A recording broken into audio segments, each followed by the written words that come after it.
ब्रह्मसूत्र।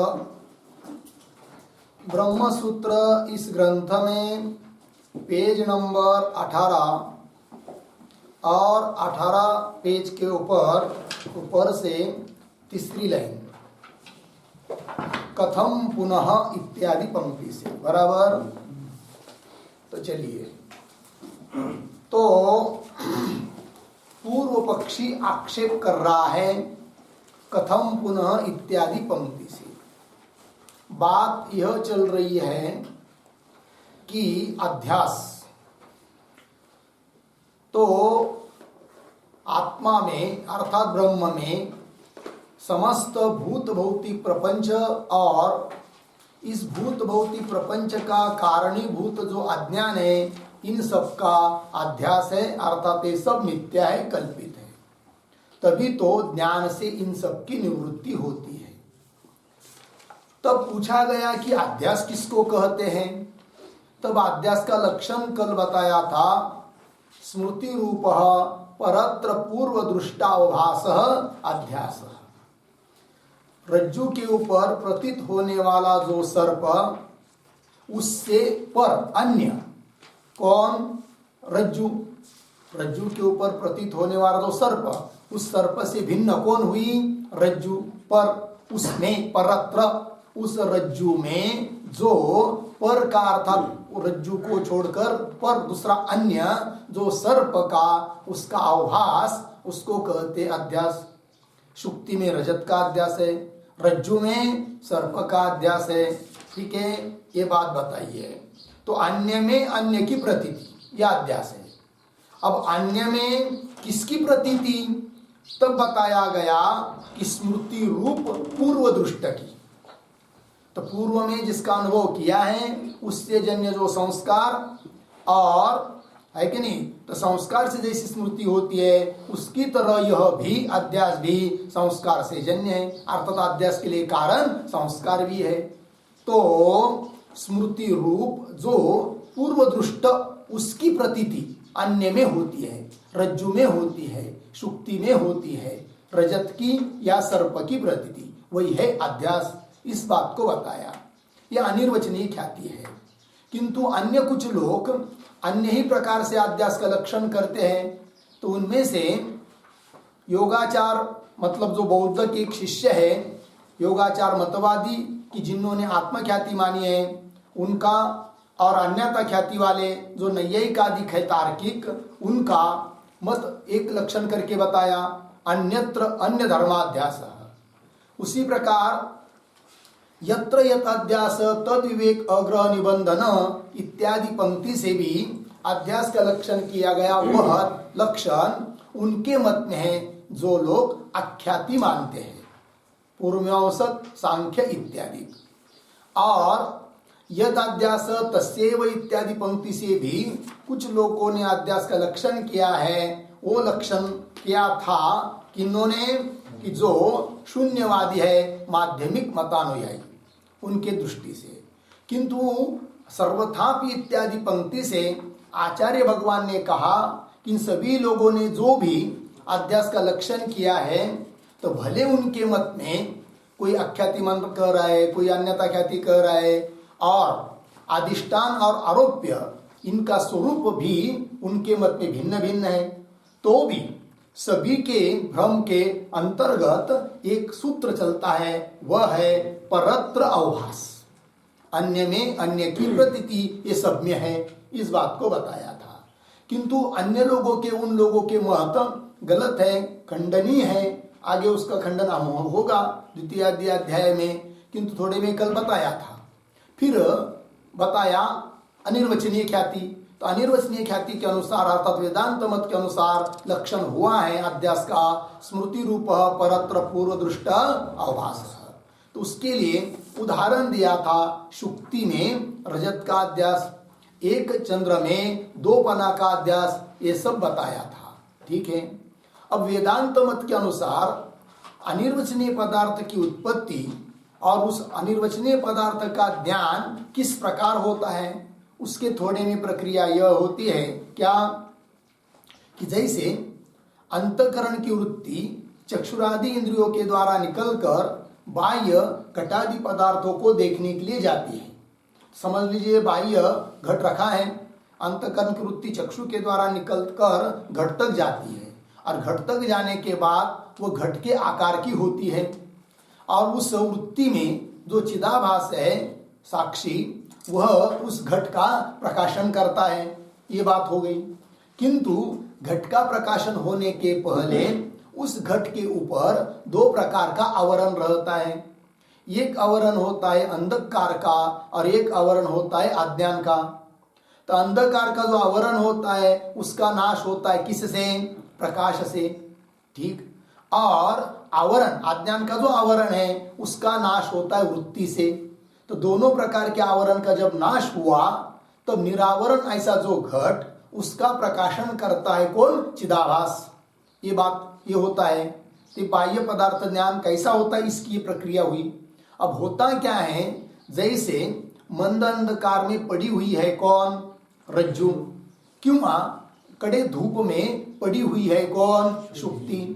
और उसको देखने के लिए अंतःकरण की वृत्ति चक्षु के द्वारा निकलकर वहां तक जाती है, रज्जु तक या शुक्ति तक।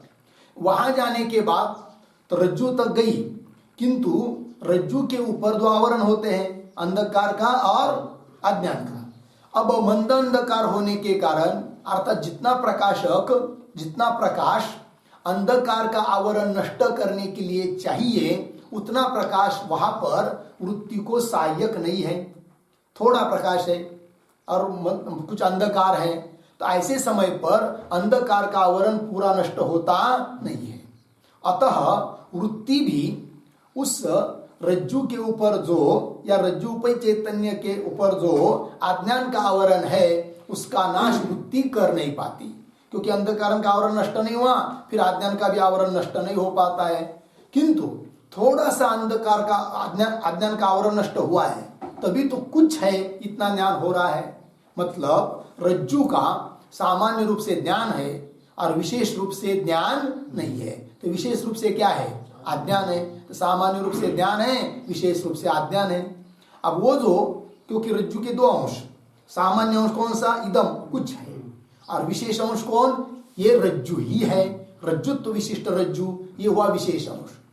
अब सामान्य अंश का ज्ञान हुआ किंतु विशेष अंश का ज्ञान नहीं हुआ, अर्थात विशेष अंश का अज्ञान बचा हुआ है। अब वह अज्ञान क्या करता है? फिर क्षोभ उत्पन्न करता है, अर्थात उसमें विकार उत्पन्न होता है, अर्थात कुछ कार्य उत्पन्न होता है उससे।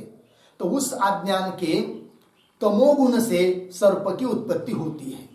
तो अनिर्वचनीय पदार्थ जो सर्प, उसकी उत्पत्ति हो गई, ठीक है।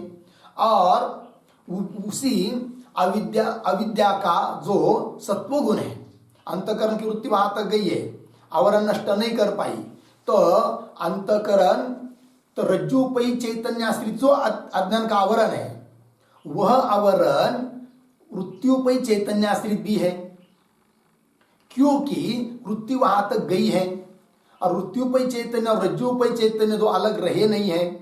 अतः उसी वृत्त्युपयी चैतन्याश्रित जो अज्ञान, अर्थात रज्जुपयी चैतन्याश्रित अज्ञान, वही अज्ञान कौन अज्ञान है? वो रज्जु वृत्त्युपयी चैतन्याश्रित अज्ञान है। उस अज्ञान के तमोगुण का परिणाम हुआ कौन? सर्प। और उसी अज्ञान के सत्वगुण का परिणाम होता है क्या? सर्प का ज्ञान, अयम सर्प इत्याकारक ज्ञान। और मोटी भाषा में बताया जाता है क्या? रज्जुपयी चैतन्याश्रित अज्ञान का कार्य हुआ सर्प और वृत्त्युपयी चैतन्याश्रित अज्ञान का कार्य हुआ सर्प का ज्ञान, ठीक है। किंतु वो अज्ञान दो नहीं, एक ही है, क्योंकि वृत्ति वहां तक गई है। तो जो रज्जुपयी चैतन्य है वही अंतःकरण वृत्त्युपयी चैतन्य है, और उसके आश्रित जो अज्ञान, उस अज्ञान के तमोगुण का कार्य हुआ सर्प और उसी अज्ञान के सत्वगुण का कार्य होता है सर्प का ज्ञान। अतः वह सर्प पहले नहीं है, अभी अनिर्वचनीय उत्पन्न हुआ और रज्जु का ज्ञान होने के बाद उसका बाद भी होता है। अतः उस सर्प का पहले नहीं था, अभी प्रतीत हो रहा है, अतः उसका स्वरूपाध्यास है। और सर्प का जो ज्ञान अयम सर्प, उसका भी स्वरूपाध्यास है, क्योंकि ज्ञान भी पहले नहीं था। अब उस सर्प में सत्ता तो है नहीं है वस्तुतः, क्योंकि है नहीं वहां पर, तो भी इदम अंश जो कि रज्जु का है, उस इदम अंश प्रतीत हो रहा है किसमें? सर्प में। अयम सर्प, इस रूप से। तो ईदंता है किसमें? रज्जु में वस्तुतः। तो ईदंता का तादात्म्य संबंध रज्जु के साथ है, किंतु वह ईदंता का तादात्म्य संबंध रज्जु में प्रतीत न होकर प्रतीत होता है किसमें? सर्प में। अतः रज्जु के ईदंता का जो तादात्म्य संबंध उसका अध्यास हुआ सर्प में। अतः रज्जु का जो अध्यास है वह संसर्गाध्यास है, और सर्प का जो अध्यास है वह स्वरूपाध्यास है। सर्प ज्ञान का अध्यास भी स्वरूपाध्यास है। इस प्रकार का अध्यास, तो अनिर्वचनीय रजत उत्पन्न होता है, अनिर्वचनीय सर्प उत्पन्न होता है, और अनिर्वचनीय सर्प का ज्ञान उत्पन्न होता है। वह अनिर्वचनीय मतलब क्या? उसको सत नहीं कह सकते, असत नहीं कह सकते, सत असत नहीं कह सकते, अपितु सत असत से विलक्षण, उसी को कहते अनिर्वचनीय। अभी जो सर्प उत्पन्न हुआ है उसको सत क्यों नहीं कह सकते? रज्जु के ऊपर अज्ञान से उत्पन्न हुआ जो सर्प, उस सर्प को सत नहीं कह सकते। क्यों? सत पदार्थ का बाद नहीं होता है, और यहां पर सर्प का बाद होता है। जब रज्जु का ज्ञान होगा, इयम रज्जु, तब सर्प का क्या होगा? बाद। नायम सर्प, बाद हो जाएगा। तो बाद होता है उसका, किसका? सर्प का। ठीक है कि नहीं? तो सर्प का बाद हो रहा है, इसीलिए उसको कह नहीं सकते क्या? सत, क्योंकि सत का बाद नहीं होता, या बाद हो रहा है। चलो, कोई बोलेगा फिर असत कहो, तो उस सर्प को असत भी नहीं कह सकते।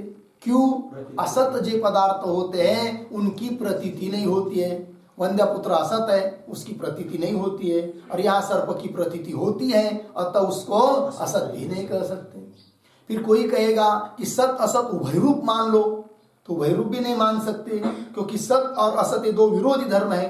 दो विरोधी धर्म एक जगह रह नहीं सकते, अतः उभय रूप नहीं मान सकते। फिर क्या मानना पड़ेगा? सत असत से विलक्षण, और सत से असत से जो विलक्षण है, सत असत से जो भिन्न है, भिन्न लक्षण वाला होता है, उसी को कहते हैं क्या?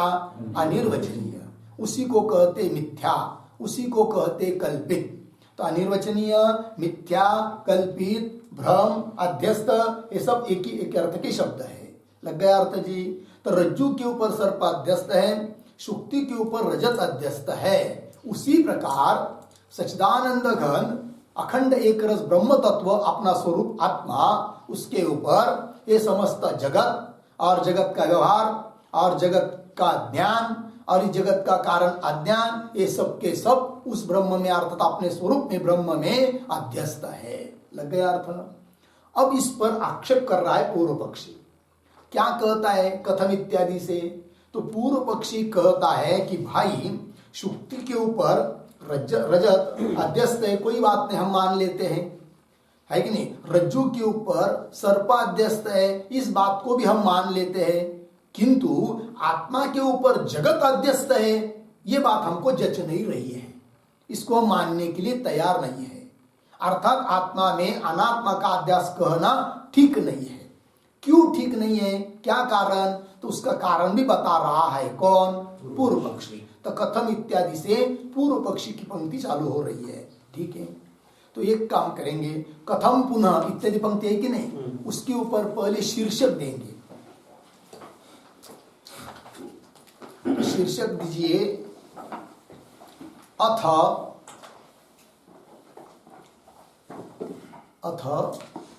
अध्यास संभावना भाष्यम।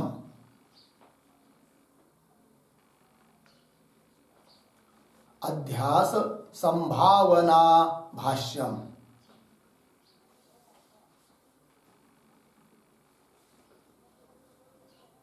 ठीक है, अध्यास की संभावना है, अध्यास है, इस बात को बताने जा रहे भाष्यकार। अब आगे लिखिए आक्षेप। उस शीर्षक के अंतर्गत अभी आक्षेप ग्रंथ चालू हो रहा है, इसलिए कथम इत्यादि के ऊपर लिखेंगे आगे आक्षेप।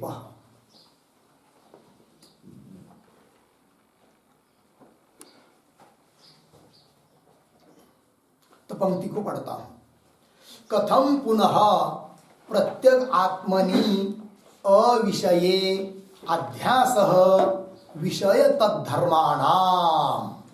ठीक है, इसका अन्वय करेंगे थोड़ा। विषय तद्धर्माणाम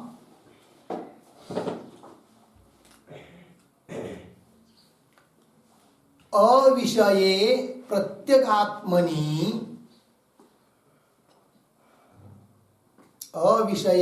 प्रत्यगात्मनि अध्यासः कथम पुनः।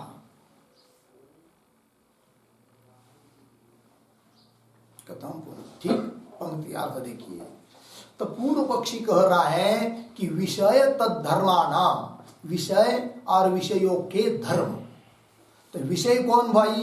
तो विषय तद्धर्माणाम, इस पर एक वाक्य छोटा सा, विषयस्य अहंकारादेहे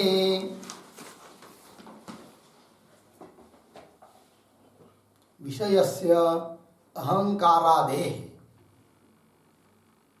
तद्धर्माणाम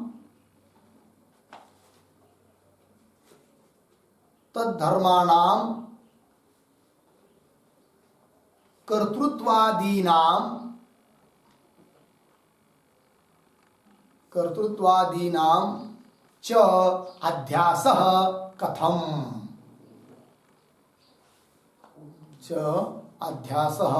कथम। ठीक, तात्पर्य बता दिया। तो विषय कौन भाई? तो विषय शब्द से अहंकार अधिक, तो अहंकार, बुद्धि, स्थूल देह, सूक्ष्म देह, कारण देह और उनके सबके धर्म, कर्तृत्व, भोक्तृत्व, ये सब किसके है? बुद्धि आदि के धर्म है, अहंकार आदि के धर्म है।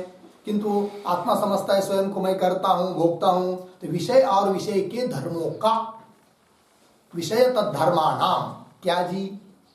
अध्यास कथम, अध्यास कैसे, कहां पर? आत्मनि अन क्या है? अविषय प्रत्येक आत्मनि, अविषय ऐसा जो प्रत्येक आत्मा है उसमें विषय और विषयों के धर्मों का अध्यास कैसे होगा? कौन बोल रहा है? पूर्व पक्षी। तो यहां पर एक शब्द आया है अविषय। अविषय शब्द का अर्थ लिखिए इंद्रिय असंबद्धे, इंद्रिया संबद्धे।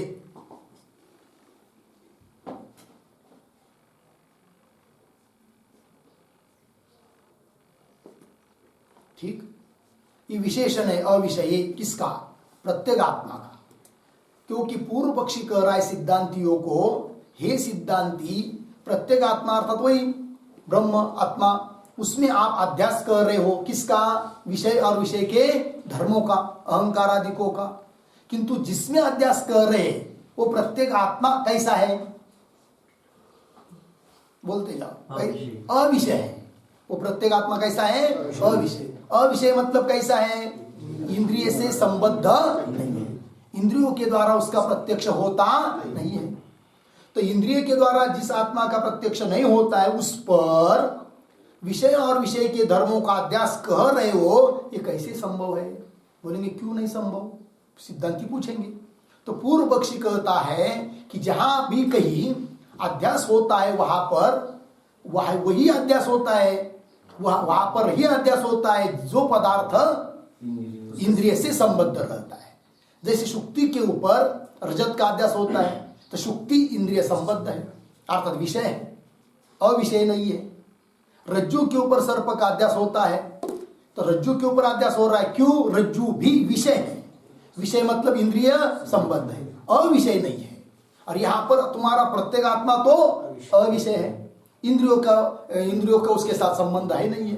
क्योंकि इंद्रिय का संबंध क्यों नहीं हो सकता आत्मा के साथ? चक्षु का संबंध नहीं होगा आत्मा के साथ, क्यों? चक्षु का संबंध वहां पर होता है जहां रूप रहता है, आत्मा में रूप नहीं है। तो इंद्रिय का संबंध नहीं होगा क्योंकि स्पर्श नहीं है कि नहीं? किसी इंद्रिय का संबंध नहीं होगा आत्मा के साथ, तब कैसे उस पर अध्यास होगा? और जगत में तो अध्यास वहां पर होता है जहां पर विषय है अर्थात इंद्रिय संबद्ध वस्तु है, शुक्ति आदि, वहां पर अध्यास होता है। तो यहां पर अध्यास कैसा होगा? ये पूर्व पक्षी का क्या है? आक्षेप। कथम पुनः प्रत्येगात्मनि अविषय अध्यास विषय तद्धर्माणाम। आगे पूर्व पक्षी चल रहा है, वो अपनी बात को और स्पष्ट कर रहा है। वो ये तो प्रतिज्ञा वाक्य हुई उसका, कैसा अध्यास होगा करके ऐसा। फिर आगे सर्वो ही पूर्वस्थिते विषये विषयांतरम अध्यस्यति। सर्वोहि सब जगह पूर्वस्थिते, पूर्व मतलब सामने, अवस्थिते, पूर्वस्थिते का अर्थ लिखिए इंद्रिय संयुक्ते। पूर्वस्थिते मतलब इंद्रिय संयुक्ते।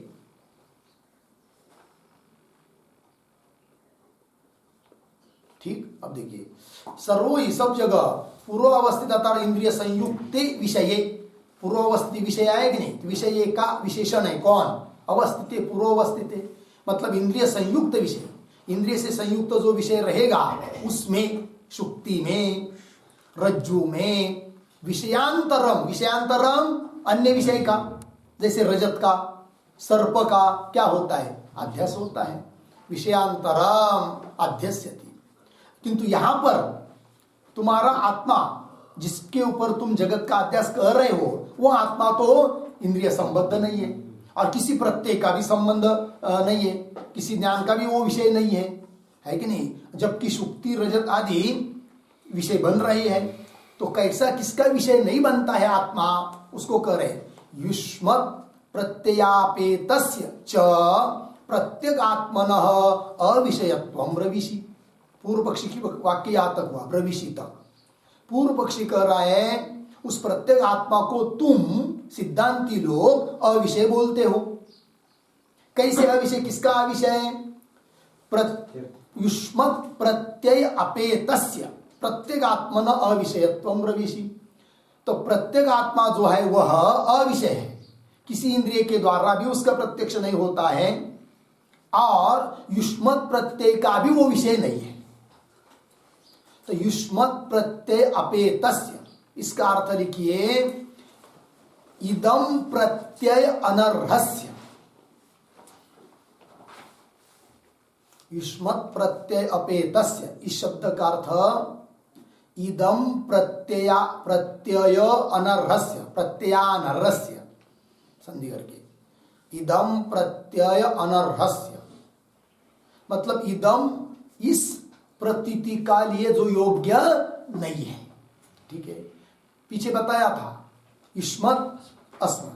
युष्मत् शब्द से क्या लिया जाता है, सभी अनात्मा वर्ग, ठीक है कि नहीं। फिर उस युष्मत् के अंतर्गत ही सब कुछ आ जाता है, सब कुछ मतलब ब्रह्म को छोड़कर बाकी सब कुछ। जैसे इदम अयम, अयम सर्पः है कि नहीं, इदम करके वगैरह, इदम अयम ये सब क्या है, युष्मत् के अंतर्गत है। अब आत्मा युष्मत् प्रत्यय का मतलब यह आत्मा है या अयम आत्मा है, इस प्रकार के प्रत्यय का विषय है क्या आत्मा नहीं है, अपेत रहित है। तो इदम प्रत्यय अपेतस्य अर्थात इदम प्रत्यय अनर्हस्य प्रत्यगात्मनः, ऐसा जो प्रत्यगात्मा है उसको आत्मन अविषयत्वं ब्रवीषि, अविषय भी तुम कहते हो। अतः उसमें अविषय ऐसा जो प्रत्यगात्मा, उसमें विषय और विषयों के धर्मों का अध्यास कैसे होगा, अर्थात नहीं होगा। कौन कह रहा है, पूर्व पक्षी कह रहा है। लगा अर्थ इतना, क्योंकि आप ही कहते हो, पूर्व पक्षी कह रहा है सिद्धांतियों को कि तुम ही कहते न चक्षुषा गृह्यते, चक्षु के द्वारा उस आत्मा का ग्रहण नहीं होता है कि नहीं। यत् चक्षुषा न पश्यति केनोपनिषद, जिसका चक्षु के द्वारा प्रत्यक्ष नहीं होता है, और न तत्र चक्षुर गच्छति है कि नहीं, चक्षु वहां पर जाता नहीं है। ऐसे बहुत जगह आपने बताया है कि आत्मा इंद्रिय का विषय बनता नहीं है, युष्मत् इदम इत्यादि प्रत्यय का भी विषय बनता नहीं है कि नहीं। आपके पुस्तक में युष्मत् प्रत्यापेतस्य उसके ऊपर एक टिप्पणी लिखी है, पुस्तक में छपी हुई है, क्या, विषयता संबंधेन युष्मत् शब्द जन्य प्रत्यय असंबंधिन, यह अर्थ कर दिया। तो उसका अर्थ थोड़ा समझ लेंगे क्या है करके, तो ध्यान दीजिए। तो समझ लीजिए व्यवहार में घट है, सामने घट रखा है और घट का ज्ञान होता है अयम घटः इत्याकारक। क्या ज्ञान हुआ, अयम घटः। युष्मत् के अंतर ये सब लेना है, मतलब सब अनात्मा ही है तो घट भी आ जाता है, तो अयम इत्यादि, तो अयम घटः। तो अयम घट यह ज्ञान नैयायिक मत के अनुसार समवाय संबंध से रहता है आत्मा में, ठीक है, और विषयता संबंध से रहता है घट में। विषयता संबंध से कहाँ रहता है? घट में। तो घट कैसा हुआ फिर? युष्मत् शब्द जन्य जो प्रतीति, अयम घट इत्यादिक शब्दों से जन्य जो प्रत्यय ज्ञान, अयम घट है कि नहीं? अयम घट, यह ज्ञान जो उत्पन्न हुआ है उस ज्ञान के संबंधी है कौन? घट। कैसे? विषयता संबंध से। तो विषयता संबंध से युष्मत् शब्द जन्य जो प्रतीति, अयम घट इत्याकारक प्रतीति, उस प्रतीति का संबंधी हुआ कौन? घट। लगा इतना? उस प्रकार आत्मा जो है, तो युष्मत् शब्द जन्य जो प्रत्यय ज्ञान, उस ज्ञान का संबंधी आत्मा है क्या? नहीं है। विषयता संबंध से आत्मा संबंधी नहीं है, ज्ञान उस आत्मा में रहता नहीं है, तो कैसा हुआ फिर? असंबंधी। उसी को यहां पर कह दिया विषयता संबंधेन युष्मत् शब्द जन्य प्रत्यय असंबंधी। और घटादि कैसे है? विषयता संबंधेन युष्मत् शब्द जन्य प्रत्यय के संबंधी है कौन? घटादि। अतः ये कैसे हुए? युष्मत् प्रत्यय अपित नहीं है, युष्मत् प्रत्यय से युक्त है कौन? घटादि। और आत्मा कैसा है? युष्मत् प्रत्यय से संबंधी नहीं है, युष्मत् प्रत्यय से अपित रहित है। अर्थात ये न के न प्रकार से, सभी प्रकार से आत्मा अविषय है। इंद्रिय से भी उसका प्रत्यक्ष नहीं होता है, और किसी प्रति कोई ज्ञान विषयता संबंध से आत्मा में रहता भी नहीं आपके मत में। तो आत्मा तो शुद्ध है आपके मत में। तो ऐसा आत्मा में जो कि अविषय है, ऐसा चिदात्मा में विषय और विषयों के धर्मों का अध्यास कैसे होगा? क्योंकि व्यवहार में जहां भी अध्यास होता है वहां पर अध्यास वहां होता है जो पदार्थ विषय बनता है। शुक्ति, रजत, शुक्ति, रज्जु इत्यादि विषय बनते हैं, उसमें अध्यास होता है। और आत्मा विषय नहीं बनता है, अतः आत्मा में अध्यास कहना ठीक नहीं। ये कहना हुआ किसका? पूर्व पक्षी का। यहां तक पूर्व पक्षी की बात समाप्त हुई। प्रविशी उत्तर दे रहे, उच्चते, मिला पंक्ति? तो उच्चते के ऊपर लिखिए समाधानम।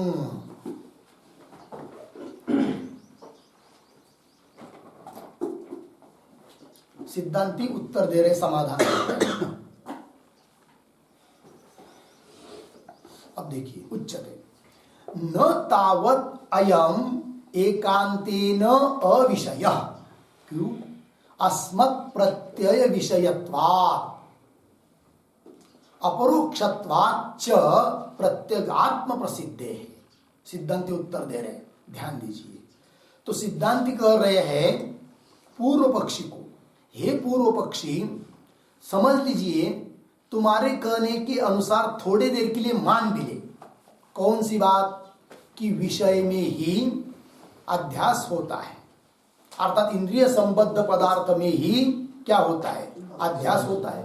अर्थात विषय, ऐसे पदार्थ में ही अध्यास होता है जो विषय है। मतलब इंद्रिय से संबंध हो, चाहे किसी भी प्रकार से उसका ज्ञान हो, उसमें क्या होता है? अध्यास होता है। ठीक है ना? और तुम कह रहे हो कि आत्मा अविषय है, अतः उसमें अध्यास कहना ठीक नहीं है। किंतु आत्मा अविषय है, ये जो पूर्व पक्षी तुम बोल रहे हो, तो तुमको सिद्धांत का ज्ञान नहीं है। क्योंकि हे पूर्व पक्षी, आत्मा अविषय है, ये जो हम लोग सिद्धांती कहते हैं ये बात सही है, किंतु सर्वथा अविषय नहीं है आत्मा।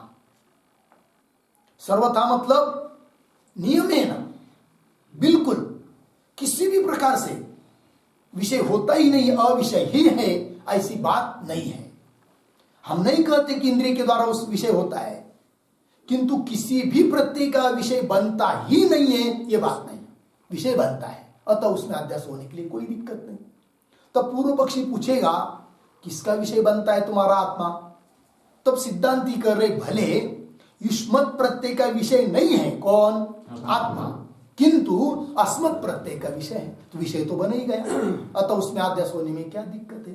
क्योंकि तुम्हारा कहना इतना ही था क्या कि अविषय में अध्यास नहीं होगा, तो आत्मा अविषय है, किंतु आत्मा अविषय है कहाँ? अपितु विषय है, तो अब अध्यास होने के लिए क्या दिक्कत है?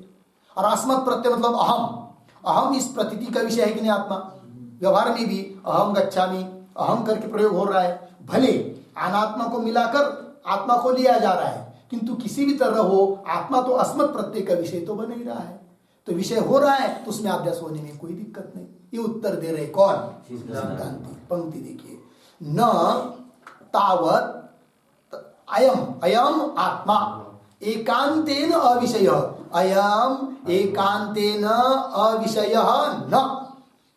तावत मतलब पहले, सबसे पहले तो ये सुन लो भाई पूर्व पक्षी कि अयम आत्मा एकांतेन का अर्थ लिखिए नियमेन किंवा सर्वथा, नियमेन सर्वथा किंवा अवश्य रूप से, ये उसका अर्थ होगा।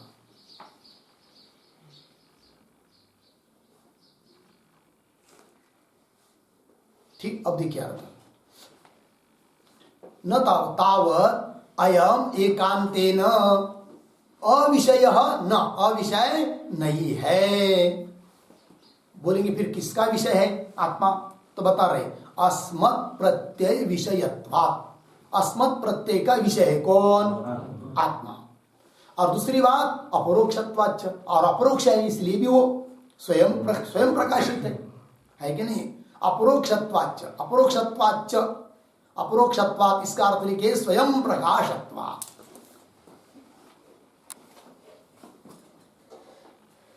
आत्मा स्वयं प्रकाशित है।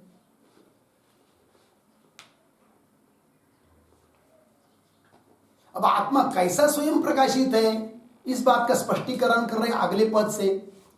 कैसे? च प्रत्यगात्म प्रसिद्धे है कि नहीं? हर एक व्यक्ति को अपने आत्मा का प्रत्यक्ष है कि नहीं? तो उस पर एक वाक्य लिखिए, प्रत्यगात्म प्रसिद्धे है। आबाल पंडितम, आबाल पंडितम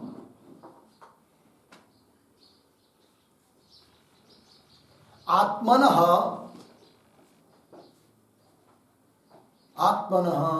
संशयादिशून्यत्वेन, संशयादिशून्यत्वेन प्रसिद्धेः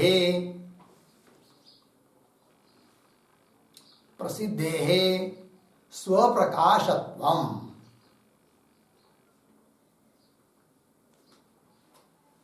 स्वप्रकाशत्वम् इत्यर्थ, पूर्ण विराम। अतः स्वप्रकाशत्वेन भासमानत्वात्, स्वप्रकाशत्वेन भासमानत्वात् आत्मनः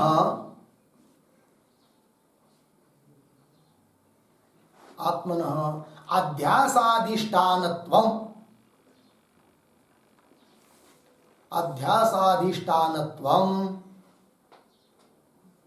संभवति इति भावः। अध्यासाधिष्ठानत्वं संभवति इति भावः। ठीक, चलिए भाई। तो आत्मा स्वयं प्रकाशित है, अपरोक्ष है, क्योंकि आबाल पंडित मतलब बालक से लेकर पंडित तक सभी लोगों को अपने आत्मा के बारे में क्या कोई संशय नहीं है। अहम अस्मि, मैं हूं, इसके बारे में किसी को संशय होता है क्या? मैं है या नहीं हूं?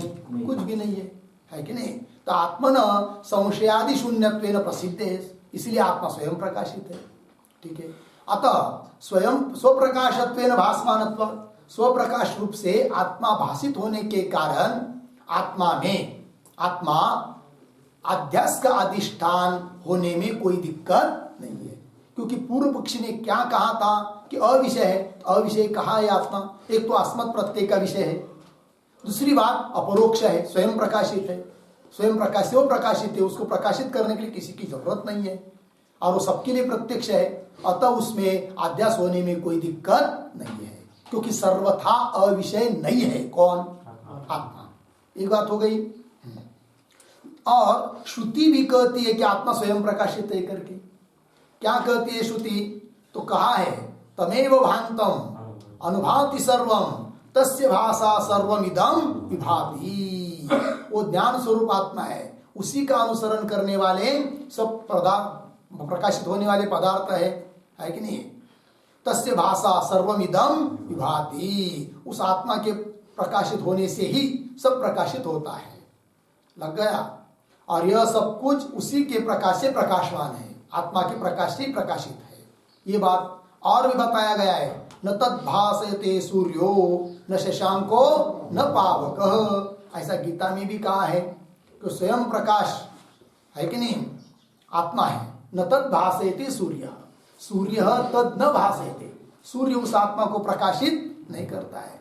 न शशांक, चंद्र उसको प्रकाशित नहीं करता है, और अग्नि भी उसको प्रकाशित नहीं करता है। अर्थात वो स्वयं प्रकाशित है। कौन? आत्मा। ऐसा कहा है। और भगवान ने भी कहा है कि सूर्य में, चंद्र इत्यादि को में जो तेज दिखाई दे रहा है वह तेज मेरा ही है। यदा आदित्यगतम तेजो जगत भासयते खिलम यच्चंद्रमसि यच्चाग्नौ तत्तेजो विद्धिमान्। कुल मिलाकर कहने का तात्पर्य हुआ आत्मा क्या है? स्वयं प्रकाशित है। तो उसमें अध्यास भी संभव है। ये बात हो गई। पूर्व पक्षी का खंडन करके एक उत्तर दिया। अब और दूसरी तरह से उत्तर देना है। किसको? पूर्व पक्षी को। कैसे? आगे की पंक्ति, न चयम अस्ति नियम। अब सिद्धांती थोड़े अलग दृष्टि से उत्तर दे रहे। कैसे?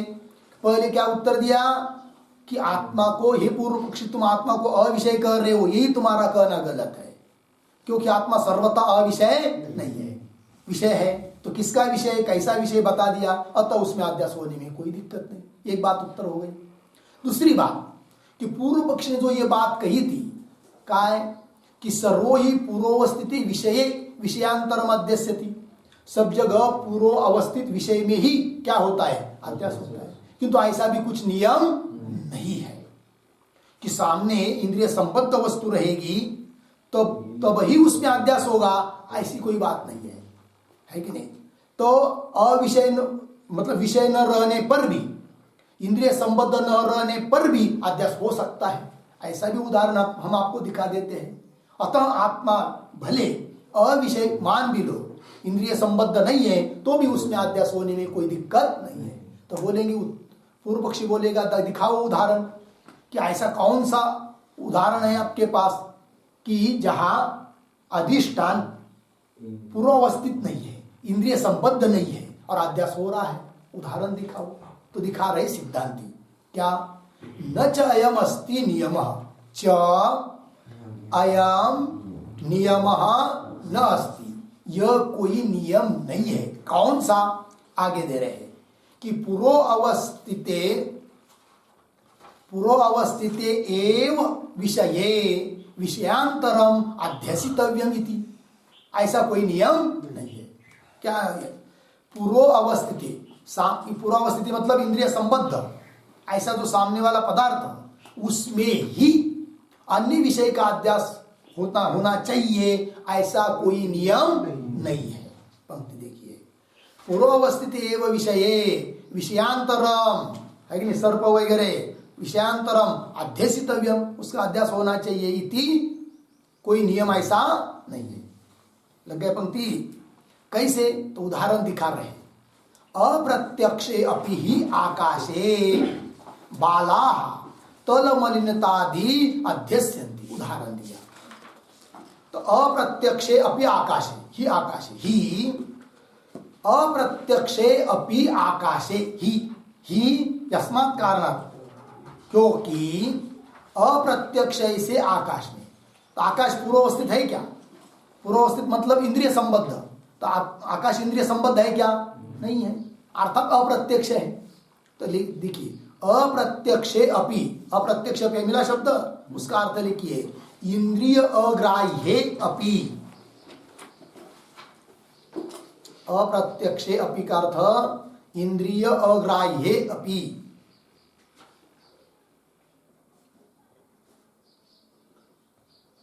इंद्रिय अग्राह्य अपि। ठीक, देखो भाई, मतलब इंद्रिय अग्राह्य होने पर भी आकाश में, आकाश का इंद्रिय के द्वारा ग्रहण होता है क्या? नहीं होता है। क्यों? चक्षु के द्वारा ग्रहण नहीं होता आकाश का। क्यों? आकाश में रूप नहीं है, तो इंद्रिय के द्वारा ग्रहण नहीं होता है आकाश का। क्यों? स्पर्श नहीं है, तो इंद्रिय अग्राह्य हुआ। तो ऐसे आकाश में भी अध्यास होता है, जो कि पूर्वावस्थित नहीं है, अर्थात विषय नहीं है, अविषय है, मतलब इंद्रिय संबद्ध नहीं है, तो भी अध्यास हो रहा है। बोलेंगे कैसा अध्यास होता है आकाश में, और किसको होता है? तो कह रहे बाला, पंक्ति मिली। तो बाला शब्द का अर्थ लिखिए अविवेकिनः, अविवेकी लोग, कि जिनको आकाश का वास्तविक स्वरूप पता नहीं है। बाला मतलब अविवेकिनः। तल मलिनतादि अध्यस्यन्ति, मिला पंक्ति। तल मलिनता, तल मतलब क्या? तो तल शब्द का अर्थ लिखिए तलम, तल बराबर इंद्र नील कटाह कल्पम नभः।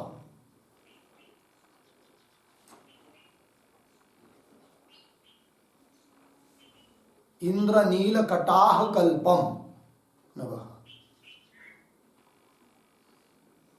और मलिनम, मलिनम मतलब मलिनम का अर्थ लिखिए पीतम। इति एवं अपरोक्षम अध्यस्यन्ति, इति एवं अपरोक्षम अध्यस्यन्ति। ठीक है, देखो भाई, तो बाला, बालक लोगों को मतलब अविवेकियों को अध्यास होता है तल का, मलिनता का। मतलब कैसे? इंद्र नील कटाह कल्पम, कटा मतलब कढ़ाई, जैसे कढ़ाई का आकार होता है कि नहीं, गोल, उस प्रकार उनको लगता है देखो आकाश ऐसा है या सपाट है कि नहीं, तल तल ऐसा अभ्यास होता है।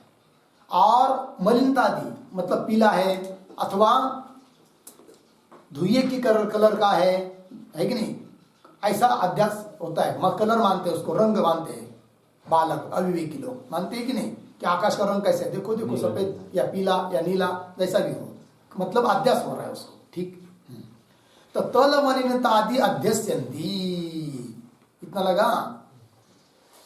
तो इससे क्या सिद्ध हुआ भाई? तो क्या किसके लिए उदाहरण दिया सिद्धांतियों ने? कि पूर्वावस्थित विषय रहेगा अर्थात इंद्रिय संबद्ध रहेगा, उसमें ही अध्यास होता है, ऐसा कोई नियम नहीं है। अतः आत्मा पूर्वावस्थित न होने पर भी, इंद्रियादिकों के द्वारा संबद्ध न होने पर भी अध्यास उसमें हो सकता है, जैसा कि आकाश में अध्यास होता है, जबकि आकाश अविषय है, इंद्रिय संबद्ध नहीं है। ठीक है ना, लग गई इतना पंक्ति। अध्यस्यन्ति, अंतिम पद हुआ कि ना अध्यस्यन्ति, उस पर एक टिप्पणी लिखते छोटी सी, इससे क्या सिद्ध होगा? एतेन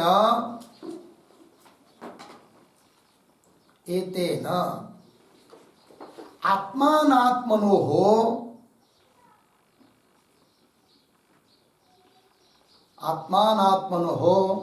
सादृश्याभावात्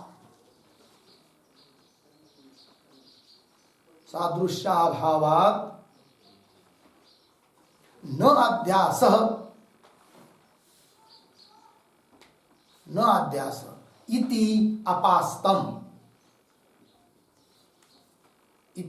अपास्तम बराबर खंडितम, पूर्ण विराम। नील नभसो हो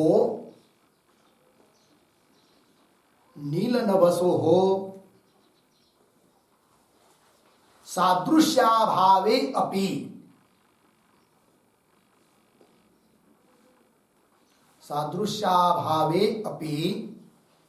अध्यास दर्शनात्।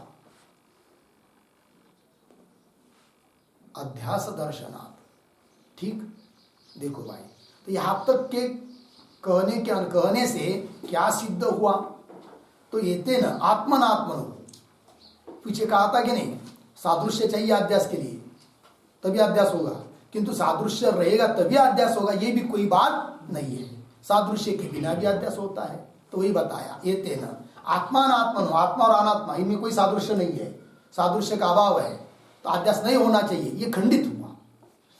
सादृश्य अभाव न अध्यास इति आपास्तम खंडितम। क्यों कि उदाहरण में, उदाहरण जो दिया है नील, और नील का अध्यास हो रहा है आकाश में, तो नील अध्यस्त हुआ, अधिष्ठान हुआ आकाश, दोनों में कोई साम्य है क्या, सादृश्य है क्या, नहीं है। सादृश्य के बिना भी अध्यास हुआ। अतः आत्मा और अनात्मा का सादृश्य न होने पर भी आत्मा में अनात्मा का अध्यास होने में कोई दिक्कत नहीं है। वही नील न बसो, सादृश्य अभाव है, सादृश्य न होने पर भी अध्यास दिखाई दे रहा है। लग गया पंक्ति, चलिए आगे मूल में। एवं अविरुद्ध प्रत्येक आत्मनि अनात्माध्यास, मेरा पंक्ति, एवं प्रत्येक आत्मनि, मिला के नहीं, प्रत्येक आत्मनि अपि अनात्माध्यास अविरुद्ध, ठीक है ना। एवं इस प्रकार प्रत्येक आत्मा में अनात्मा का अध्यास अविरुद्ध, मतलब अध्यास होने में कोई दिक्कत नहीं है। तो अविरुद्ध पद आया है। अविरुद्ध शब्द का अर्थ लिखिए संभावित। अविरुद्ध पद आया कि नहीं, तो उसका अर्थ है संभावित। और वाक्य के पहले पद आया है सम एवं, एवं का भी अर्थ लिखिए उक्तेन प्रकारेण, उक्तेन प्रकारेण सर्वाक्षेप परिहारात्, सर्वाक्षेप परिहारात्, एवं का अर्थ हुआ। हो गया, मतलब क्या, अभी ऊपर जो सिद्धांति ने उत्तर दिया कि नहीं, उस प्रकार से सभी आक्षेपों का परिहार हो जाने के कारण, क्योंकि क्या उत्तर दिया उसको कि क्या आत्मा अविषय है, ये भी उसका कहना ठीक नहीं, और विषय में ही अध्यास होता है, ये भी कहना ठीक नहीं, उत्तर दे दिया उसको। तो एवं सभी आक्षेपों का परिहार कर दिया। प्रत्येक आत्मनि अपि, प्रत्येक आत्मा में भी अनात्मा का अध्यास अविरुद्ध संभावित, मतलब प्रत्येक आत्मा में अनात्मा का अध्यास हो जाता है, अध्यास की सिद्धि कर दिया। लग गया पंक्ति, चलिए आगे। तम एताम, मिला आगे, तम एतम एवं लक्षणम, पंक्ति चालू हुई कि नहीं, तो तम एतम इत्यादि पंक्ति के ऊपर एक शीर्षक दीजिए। अथ विद्या विद्या विवेक भाष्यम, विद्या अविद्या संधि करके विद्या विद्या विवेक भाष्यम।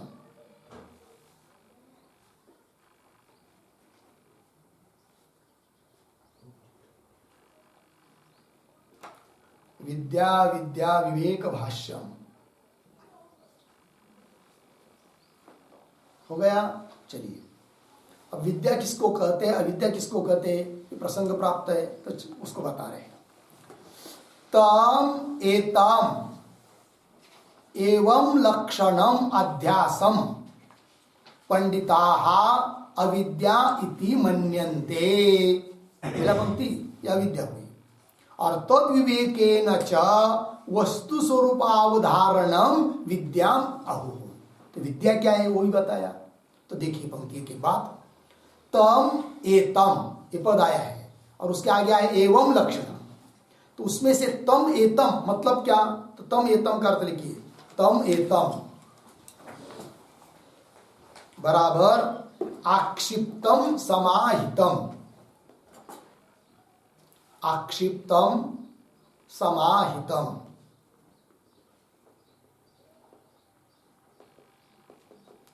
ठीक, मतलब पूर्व पक्ष ने आक्षेप किया, उसका उत्तर दिया, तो तम एतम, आगे इसका अर्थ हुआ एवं लक्षणम अध्यासम, एवं लक्षणम, एवं लक्षणम का अर्थ लिखिए, एवं लक्षणम मतलब उक्त लक्षण लक्षितम,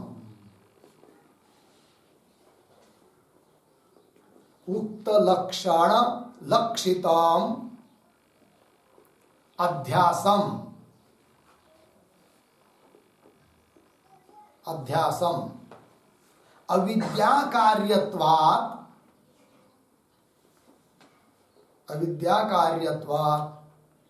अविद्या इति मन्यन्ते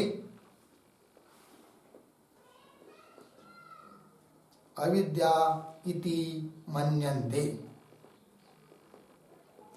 ठीक, अर्थ देखिए।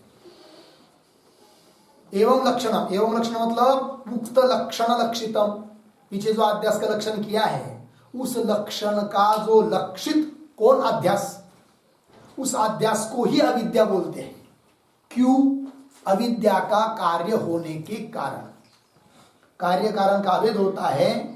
इस बात को मन में रखकर यद्यपि अध्यास तो अविद्या का कार्य है, तो भी उस अध्यास को पंडित लोग अविद्या कहते हैं। क्यों? अविद्या का कार्य होने के कारण। तो देखिए भाई, तम एतम एवं लक्षणम अध्यासम, पीछे कहे हुए लक्षण के द्वारा लक्षित जो अध्यास है उस अध्यास को, भ्रम को ही पंडित लोग अविद्या इति मन्यन्ते, अविद्या बोलते हैं। क्योंकि अविद्या का कार्य होने के कारण। फिर बोलेंगे विद्या किसको कहते हैं, तब कह रहे तद विवेकेन, मिला पंक्ति, तद विवेकेन, तद शब्द से लेंगे अधिष्ठान,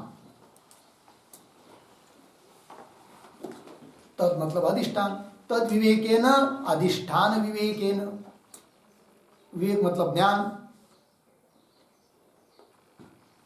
आगे चलिए, तद विवेकेन जो वस्तु स्वरूप अवधारण, उसका विवेक हुआ, अधिष्ठान का विवेक हुआ कि यह रज्जु है, यह शुक्ति है, यह आत्मा ही मैं हूं, इस प्रकार से अपरोक्ष साक्षात्कार हुआ। तो तद विवेकेन, विवेक होने से क्या, जो वस्तु स्वरूप का अवधारण होता है कि यह रज्जु ही है, ये शुक्ति ही है, तो वस्तु स्वरूप अवधारण, उस वस्तु के स्वरूप के अवधारण को ही विद्या कहते हैं। तो वस्तु स्वरूप अवधारण मतलब क्या, तो उसका अर्थ अधिष्ठान स्वरूप निर्धारणम, वस्तु स्वरूप अवधारणम का अर्थ लिखिए अधिष्ठान स्वरूप निर्धारणम।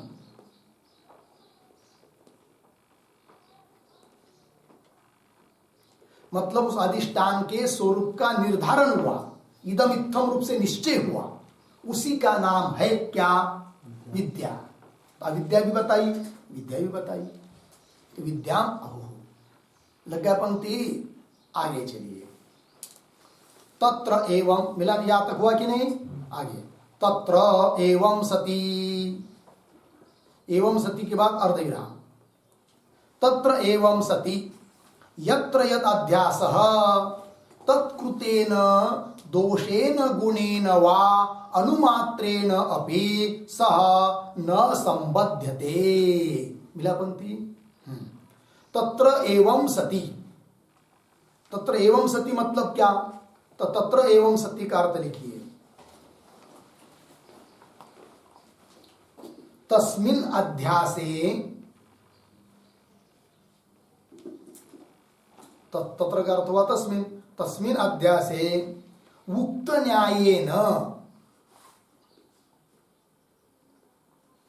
उक्त न्यायेन एवं का अर्थ हुआ अविद्यात्मके सति, एवं सति का अर्थ क्या हुआ, तस्मिन् अध्यासे उक्त न्यायेन अविद्यात्मके सति,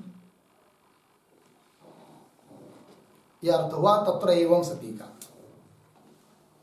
मतलब उस अध्यास में ऊपर कहे हुए युक्ति के अनुसार अविद्यात्मकत्व सिद्ध होने पर, वह अध्यास क्या है, अविद्या ही है, भ्रम है, कल्पित है, अनिर्वचनीय है, ऐसा सिद्ध होने पर क्या सिद्ध होगा, तो कह रहे यत्र यत अध्यास, उदाहरण में यत्र शुक्तौ यद अध्यास रजत अध्यास, तो जिसमें जिसका अध्यास होता है, तो जिसमें अध्यास हो रहा है कि नहीं, वह चीज उस अध्यस्त वस्तु के गुण दोष के द्वारा लिप्त नहीं होती है।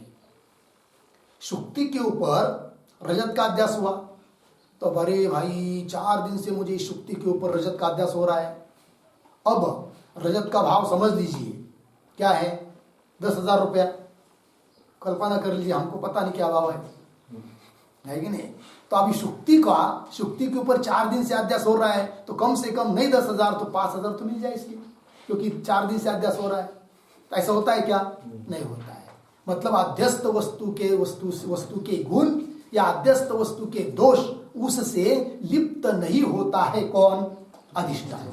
उस बात को कह रहे हैं। यत्र यदाध्यासः तत्कृतेन दोषेन गुणेन वा, तत्कृतेन शब्द आया कि नहीं? तो तत्कृतेन का अर्थ देखिए, अध्यस्त कृत गुण दोषाभ्याम, अध्यस्त कृत गुण दोषाभ्याम।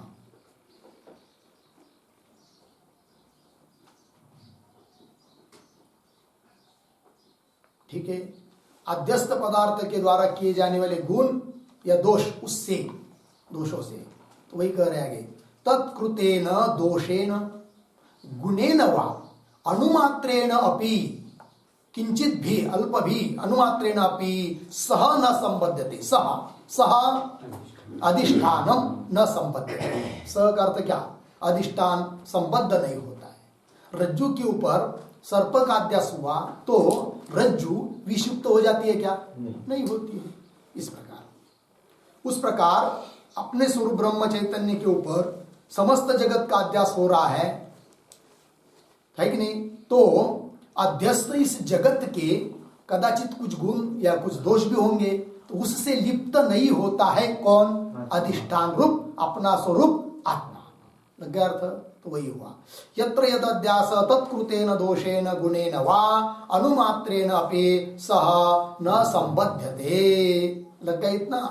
न संबध्यते, इसका अर्थ लिखिए, न लिप्यते इति। न संबध्यते मतलब न लिप्यते।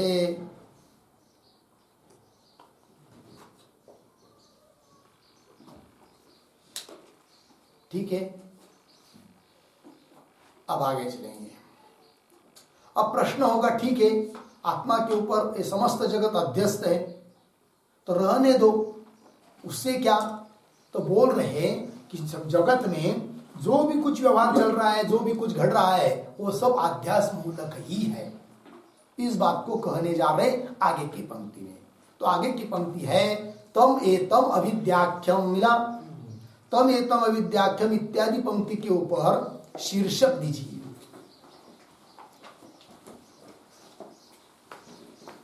क्या शीर्षक? अथ व्यवहार मात्रस्य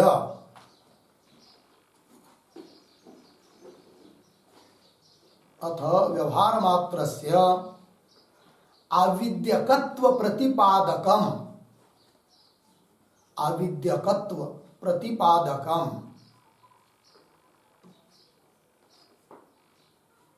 अविद्यकत्व प्रतिपादकम भाष्यम।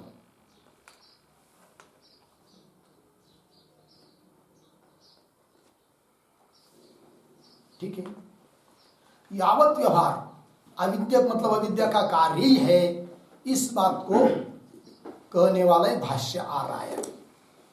अब देखिए, तम एतम अविद्याख्यम आत्मानात्मनो इतरेतराध्यासम। अध्यास का विशेषण है कि कौन सा? अविद्याख्यम। तम एतम अविद्याख्यम अध्यासम। अविद्या है नाम जिसका, ऐसा यह अध्यास। किसका? किसके साथ? आत्मानात्मनो हो इतरेतराध्यास। आत्मा और अनात्मा इन दोनों का जो परस्पर में अध्यास है, कि जिसका नाम अविद्या है। क्योंकि कहा ना पीछे, पंडिता अविद्या इति मन्यन्ते।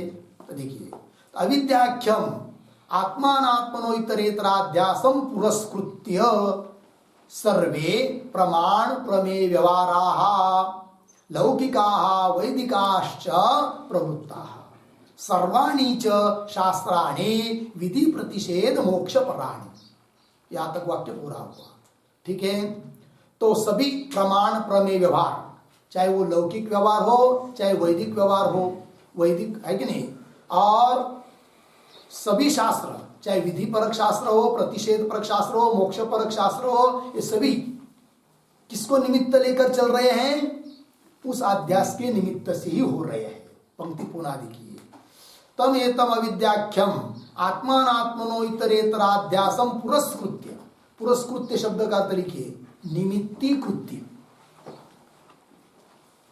पुरस्कृत्य का अर्थ है निमित्तीकृत्य, मतलब इस अध्यास के निमित्त से ही, अर्थात अध्यास हुआ कारण और अध्यास का कार्य हुआ कौन? सभी व्यवहार, लौकिक वैदिक सभी प्रमाण, प्रमाणों की प्रवृत्ति, सब कुछ अध्यास के कारण ही हो रहा है। ये बात पुरस्कृत्य निमित्तीकृत्य। क्या निमित्त? अध्यास को निमित्त करके क्या हो रहा है? आगे देखिए, सर्वे प्रमाण प्रमेय व्यवहाराः लौकिका वैदिकाश्च। सर्वे लौकिका वैदिकाश्च प्रमाण प्रमेय व्यवहाराः प्रवृत्ताः। सभी लौकिक और वैदिक प्रमाण प्रमेय व्यवहार प्रवृत्त होते हुए हैं। किसके कारण? अध्यास के कारण, अध्यास को निमित्त करके। और सर्वाणि च शास्त्राणि, सभी शास्त्रों की भी प्रवृत्ति क्यों हुई है? अध्यास के कारण ही हुई है। यदि भ्रम नहीं रहेगा तो शास्त्र का भी क्या प्रयोजन रहेगा? फिर शास्त्र भी इसलिए है कि हम लोगों को भ्रम है। सर्वाणि च शास्त्राणि, कौन शास्त्र? विधि प्रतिषेध मोक्ष प्राणी। तो विधि प्रतिषेध मोक्ष प्राणी मतलब कौन शास्त्र भाई? उस पर एक वाक्य लिखिए, विधि बराबर विधि, विधि शास्त्र बराबर यजेत तद्यात् जुहुयात् इत्यादि। यजेत दद्यात् जुहुयात् इति। और प्रतिषेध, इसका अर्थ देखिए, प्रतिषेध बराबर न भक्षयेत, न भक्षयेत इत्यादि हो गया। और मोक्ष परक शास्त्र पर पता ही है, शम दम विवेक वैराग्य सब बातों को बताने वाला शास्त्र। तो विधि शास्त्र, ये यज्ञ करो, दान दो, जुहुयात हवन करो, ये सब। प्रतिषेध शास्त्र मतलब न भक्षयेत, कलंजम मा भक्षयेत, न भक्षयेत, सुराम मा पिबेत, निषेध शास्त्र। ठीक है, ये सब। और मोक्ष परक शास्त्र, ये सभी शास्त्रों की भी प्रवृत्ति जो हुई है वो किसके कारण? अध्यासम पुरस्कृत्य, अध्यासम निमित्ती कृत्य। शास्त्राणि विधि प्रतिषेध मोक्ष पराणि प्रवृत्तानि इत्यर्थ। लग गया अर्थ? आगे चलिए। अब इस पर आक्षेप कर रहा है पूर्व पक्षी, है कि नहीं? क्या? कथम पुनः, मतलब कुल मिलाकर क्या हुआ? अविद्यावान अज्ञानी जो पुरुष है उसके निमित्त से ही सभी शास्त्र, लौकिक व्यवहार, वैदिक व्यवहार, सभी शास्त्र इनकी प्रवृत्ति हो रही है, अर्थात अज्ञान को ही विषय कर रही है। लेकिन कैसे? ऐसा प्रश्न पूछ रहा है कौन? पूर्व पक्षी। पंक्ति देखिए, कथम पुनः। तो कथम पुनः के ऊपर लिखिए आक्षेप।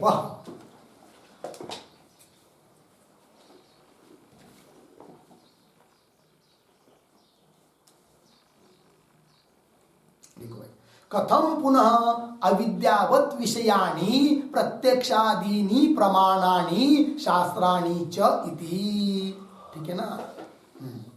कथम पुनः अविद्यावत विषयानि, कथम पुनः अविद्यावत विषयानि कौन? प्रत्यक्षादीनि प्रमाणानि शास्त्राणि। प्रत्यक्षादीनि प्रमाणानि शास्त्राणि च अविद्यावत विषयानि पुनः कथम। ठीक है, अज्ञानी को ही विषय करते हैं, अज्ञानी का ही आश्रय करते हैं, अर्थात अज्ञानी के लिए ही है ये सब प्रत्यक्षादि प्रमाण और शास्त्र। यह बात कैसी? ऐसा प्रश्न पूछा पूर्व पक्ष ने। यहां पर शब्द आया है अविद्यावत विषयानि, उसका अर्थ लिखिए।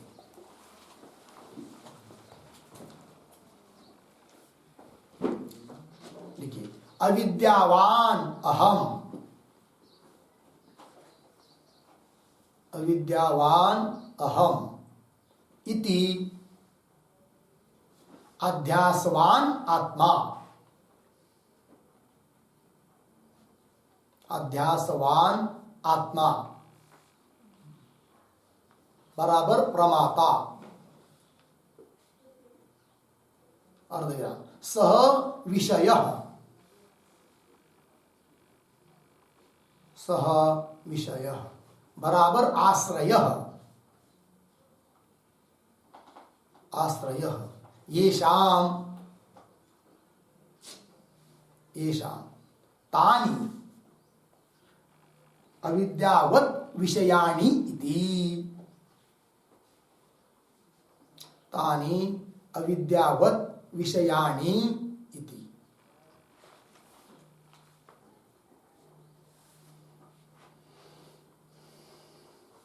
ठीक है, चलिए भाई। तो अविद्यावान अहम, जो व्यक्ति बोलता है कि मैं अविद्या हूं, अज्ञानी हूं, अविद्यावान अहम इति अध्यासवान आत्मा, इस प्रकार अध्यास वाला जो आत्मा अर्थात परमात्मा जीव अध्यास वाला है, सह विषय अर्थात आश्रय, वह ऐसा व्यक्ति ही विषय है अर्थात आश्रय है जिनका, तानी उनको कहेंगे अविद्यावत विषयाणी। कौन हुए वो अविद्यावत विषयाणी? प्रत्यक्षादि प्रमाणानि। तो प्रत्यक्षादि प्रमाण और शास्त्र कैसे हुए?